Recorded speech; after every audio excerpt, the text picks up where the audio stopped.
It is Saturday morning, and that means cartoons.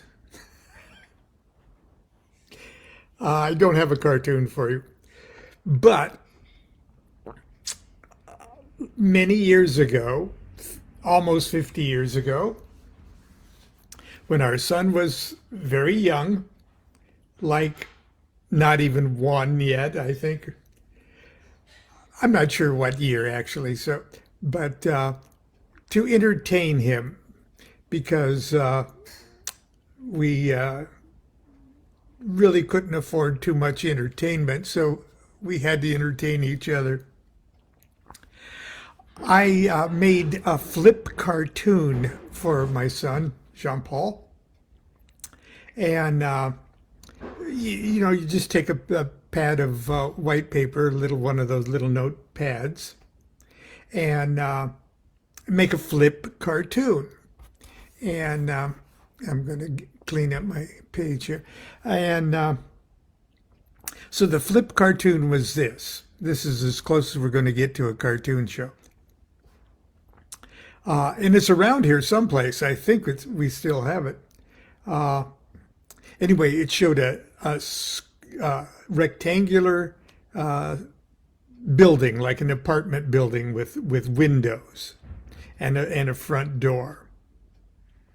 And stick figures were walking on the street and in front of it. And it was a tall building, yes. And a stick figure comes out of a window and moves to the side of the building and walks all the way up to the top of the building and then stands at the top of the building. And the stick figures down below on the street notice him. And the stick figure at the top of the building starts to teeter over back and forth like he's going to jump. And the stick figures below, I have captions coming out of their mouth going, jump, jump, jump. And the stick figure at the top just keeps rocking back and forth. And then all of a sudden he stands still, but the people on the sidewalk float up in the air and disappear to the top of the of the screen. Okay. It was very entertaining, yeah. And then the stick figure at the top crawls down the side of the building and back into the window.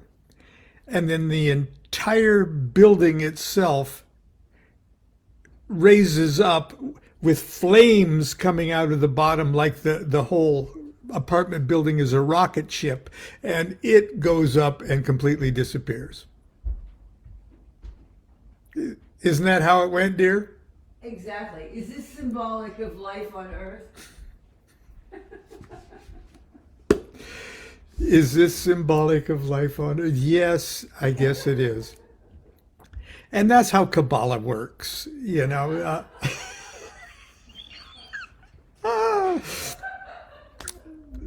Yeah, one thing, there's nothing that doesn't have great meaning. Personal, everything is a direct communication of God to your soul. And this morning, I was thinking that I would like to do a general divination because it's a beautiful day, and for some reason, I would like a message. I need a message from God. What is what I should be focused on? Because I had my palms read yesterday. Thank you, everyone who sent your interpretation of my palm. And it got me thinking. So I needed an oracle. So I thought, what is the stupidest, goofiest thing that I could Kabbalistically extract a message from. And I thought of Rabbi Lamed Ben Clifford's goofy explanation of how he got his 10 command rants.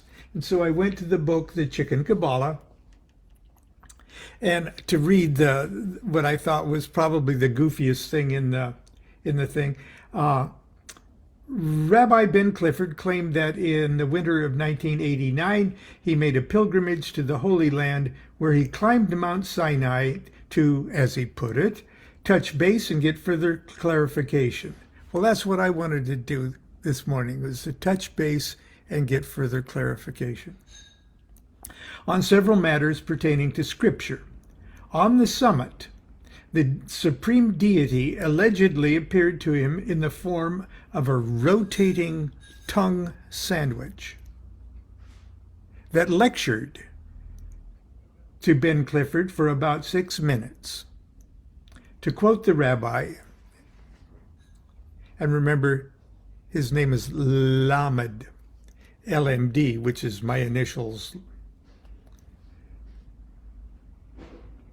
To quote the rabbi, the Lord's lustrous linga lashed from the luminous, laser-like lights that lick the length of the lush and lonely landscape.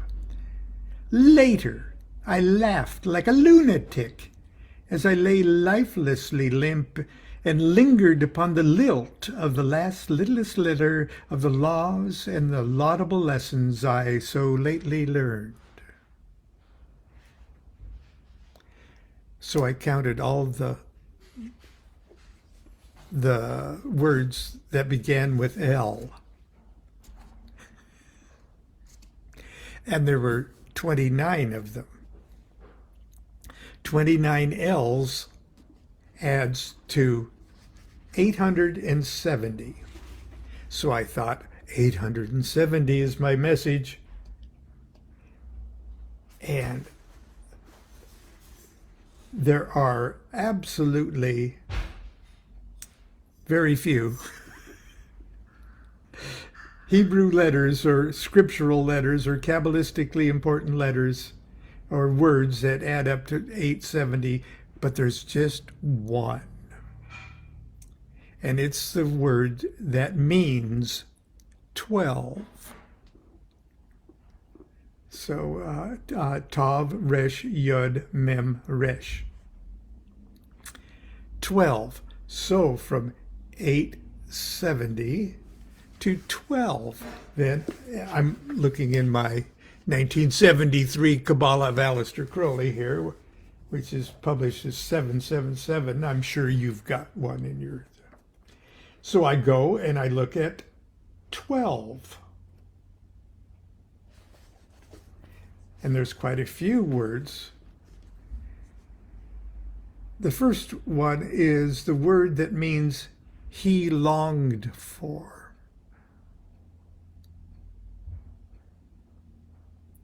Or he missed. Another word for he departed. He went forth.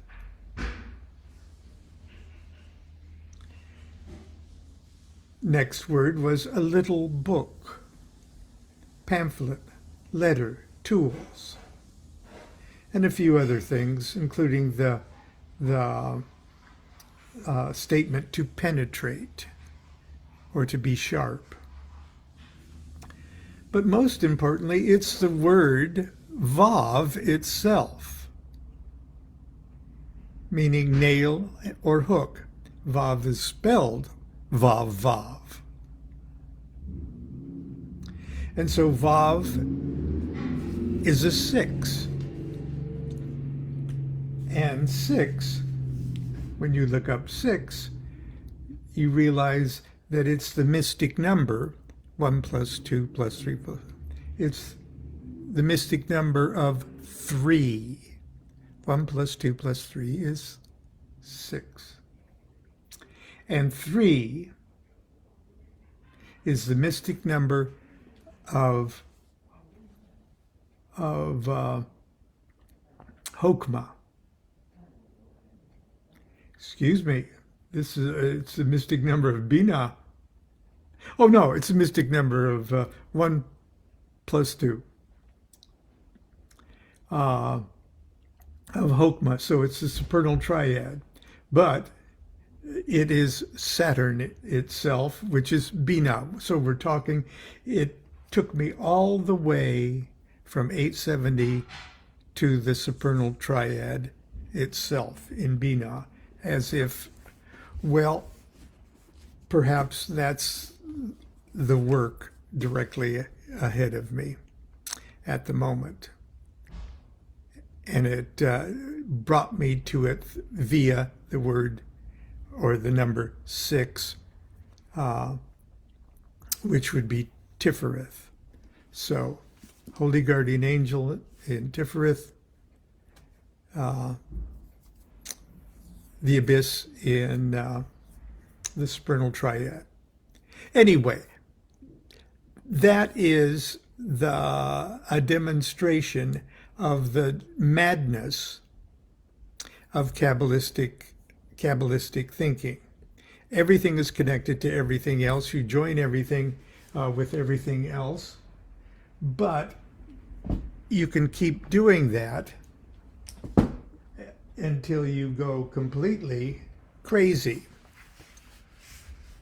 But the idea of Kabbalistic logic is to just stop short of going completely crazy. Okay, I promised you this morning. I hope that I hope you found that helpful. I promised you an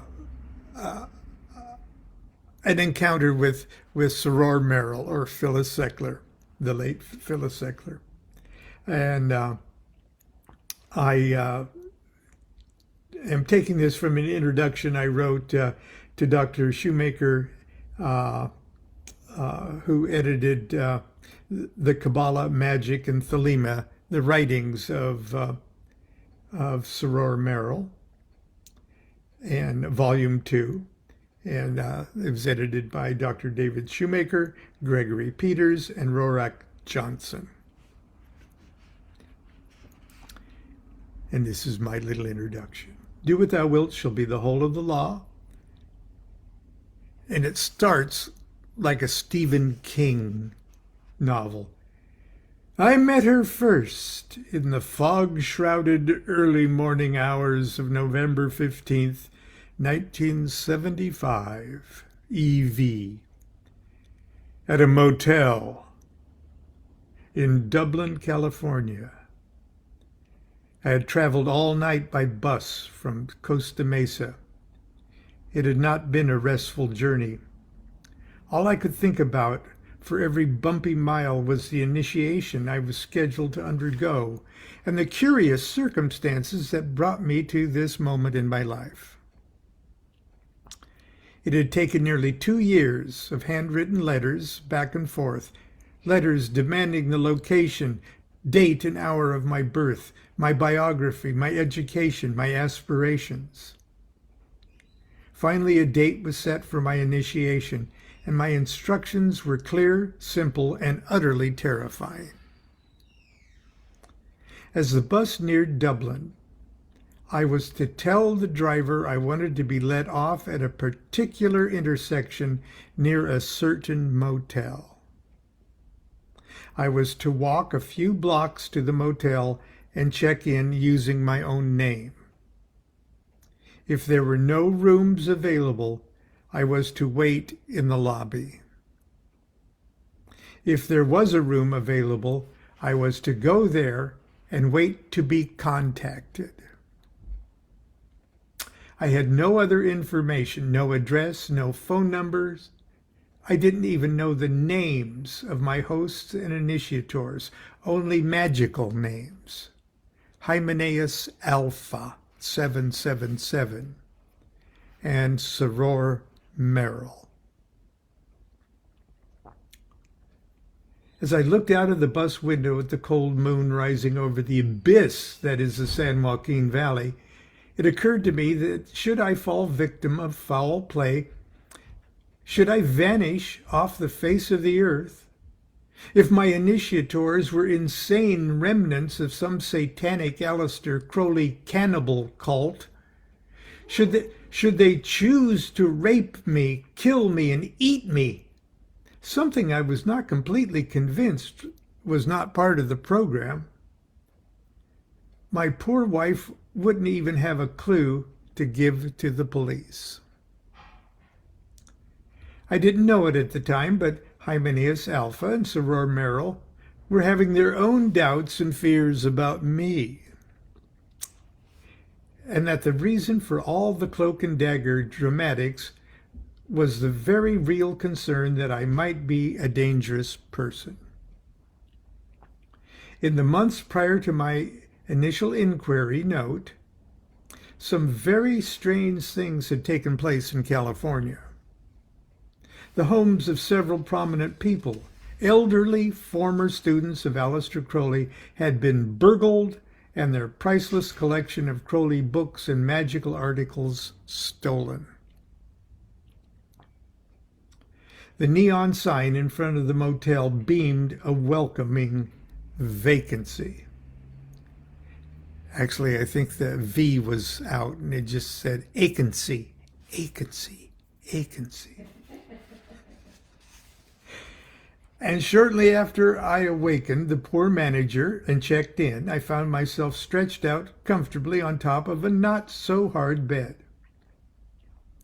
I immediately fell asleep and dreamed a most disturbing dream of saggy-titted old women with poorly dyed red hair and priapic old Englishmen in goat leggings carving up my raped and mutilated body, devouring my limbs with mint sauce. Lon! I heard a woman's voice distinctly and forcibly calling out my name. I woke up and jumped off the bed. Coming! I shouted through the door. I tidied my shirt a bit and popped a mint in my mouth and opened the door. There was no one there.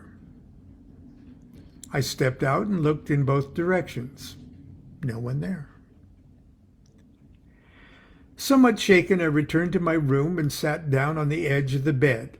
Things were starting to get uncomfortably magical. I heard that voice as loudly and as clearly as if someone were standing right outside the door. I was hesitant to try to go back to sleep, but eventually stretched out again. As soon as my head hit the pillow, the phone rang, irritatingly loud. I picked up before it could wound my ears a second time. Hello, I answered almost as a question. Lon DuQuette was the voice. It was the voice of the woman who wasn't at the door. By now, I wasn't surprised at anything that was happening. Yes? Have you eaten? She didn't sound like a cannibal. No, I admitted. Have you? About a half hour later, a knock on my door told me a flesh and blood Soror Meral was on the threshold. When I opened the door, we both heaved a sigh of relief. I, because she was not a saggy-titted old woman with poorly dyed red hair, and she, because I did not appear at the door with a butcher knife and "I'm the Antichrist" tattooed on my forehead. She took me to her home, a place I can only describe as a magical gingerbread house surrounded by beautiful gardens. The rooms were full of art and books and comfortable furniture. I was so relieved. She was wonderful, knowledgeable, and wise. I bombarded her with questions that she answered candidly. Our conversation naturally turned to the subject of Liber Al Vel Legis, the Book of the Law. A year or so earlier, I had followed the instructions, or at least I thought I was doing so, laid out in the Class A comment on the text. I destroyed my first copy of the book after first reading. I asked her, why did I have to destroy my copy of the Book of the Law after first reading it? Her answer was this: you've got an obedience streak in you, dear. You're going to have to watch that. I had found my teacher. Phyllis Seckler would be my formal AA contact and also my dear sister in the OTO, which was led at the time by her then husband, Grady Lewis McMurtry, Caliph Hymenaeus Alpha 777. I'd take my first 2 OTO initiations, my Minerval and First Degree, in their home in Dublin.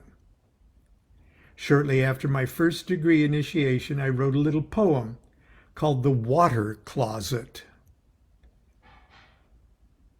or Caliph's Advice, which I wrote to immortalize his answer to my question, what advice can you give a young magician for starting out on the path? He answered with a cavalier lilt to his voice, I asked Crowley the same thing the first time I met him. He simply said, try to visit the water closet whenever you can. You never know when you'll get the chance again.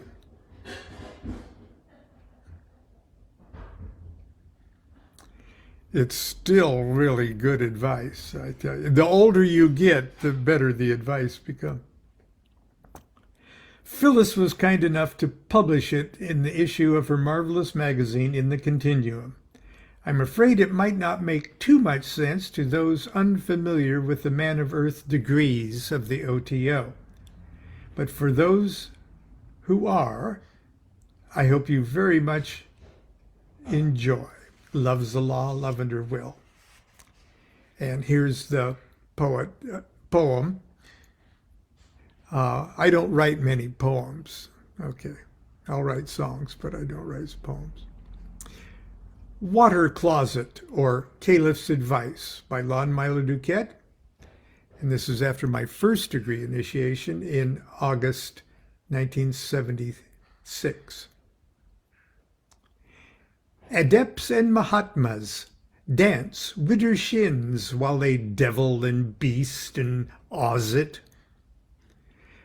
An aspirant's day mysteriously begins with a visit to the water closet. Forefinger on left nostril, thumb on its mate. He blows out his air and he draws it. With post-nasal drip, pranayama is great while sitting in the water closet. In Mass 44, that's the Mass of the Phoenix. In Mass 44, inflamed he prays, so deep that he has to gauze it. A comfort to know repairs can be made by a visit to the water closet. Hanged Man, Noah's Ark, Osiris, and Seth, effects and all things which cause it. Effect and all things which cause it. How much like birth, how very much like death is a visit to the water closet. And that's where we'll end the cartoons for today. Tomorrow, Sunday school. Do you have anything to add, dear? No, thank you. Sorry, you get no wisdom from Constance this morning. Okay. Continue to be good to yourself and be good to each other. Do what thou wilt shall be the whole of the law. Love is the law, love it or will. See you tomorrow.